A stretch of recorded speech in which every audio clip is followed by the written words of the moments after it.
खबर बागपत से है, जहां यूनिफॉर्म सिविल कोड पर आरएलडी अध्यक्ष जयंत चौधरी का बयान आया है। यूनिफॉर्म सिविल कोड का स्वरूप सामने आने पर ही चर्चा संभव है। देश में पुरुषों और महिलाओं को मिले समान अधिकार। भाजपा और राजभर के कहने से कुछ नहीं होता। महाराष्ट्र के सियासी घटनाक्रम पर बोले जयंत चौधरी, देश में पहली बार ऐसा नहीं हो रहा है। जयंत चौधरी, विकास के लिए 2024 में होगा नया सवेरा, ऐसा कहा है जयंत चौधरी ने। यूसीसी का क्या स्वरूप है ना मुझे मालूम है ना आपको मालूम है, तो चर्चा भी करना बेकार है। यहाँ तक महिला के सशक्तिकरण का सवाल हो और एक संस्कार पूरे देश में होने का सवाल हो, तो जहाँ अगर महिलाओं का किसी भी मान्यता के तहत अगर अपमान होता है तो वो सही नहीं। आधुनिक भारत में लोकतंत्र में बराबरी होनी चाहिए, महिला और पुरुष के रिश्तों में भी बराबरी होनी चाहिए। अब सरकार उसको कैसे काम कर सकती नहीं कर सकती वो दूसरा विषय है। चौधरी साहब, राजभर जी और बीजेपी कह रही है जयंत चौधरी बीजेपी में शामिल हो रहे हैं। क्या महाराष्ट्र होने जा रही है यहाँ पर? क्या महाराष्ट्र वाला दोहराया जाएगा? आप क्या चाह रहे हो कि मैं अपना नया सूट सिलवाऊं?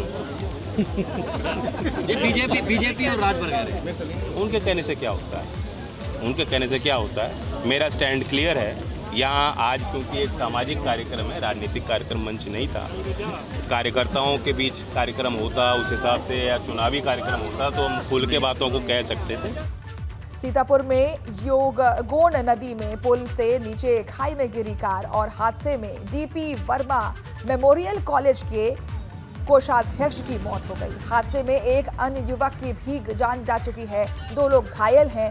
सीतापुर लखनऊ हाईवे पर यह हादसा हुआ। कार में एक ही परिवार के 4 लोग सवार थे। तो गोंड नदी में पुल से नीचे खाई में गिरी कार, जिसकी वजह से 4 लोग सवार थे और 4 लोगों की मौत हो गई है। मौके से लोगों को निकाला जा रहा है, शव को निकाला जा रहा है। आसपास के लोग वहां पर जुटे हुए हैं। गोंड नदी पुल से सीधे कार नीचे गिर गई, जिसकी वजह से यह हादसा हुआ।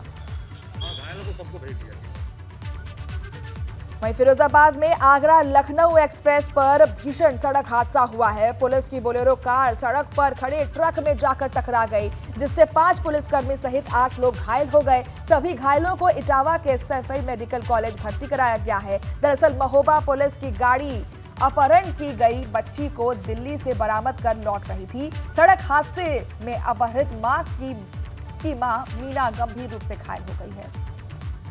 तो आप देख सकते हैं इन तस्वीरों में किस तरीके से पुलिस की बोलेरो ट्रक से जा भिड़ी, जिसकी वजह से गाड़ी क्षतिग्रस्त हो गई है और अपहरण की हुई बच्ची को वापस लेकर के आ रही थी पुलिस। उसकी मां अभी गंभीर रूप से घायल है।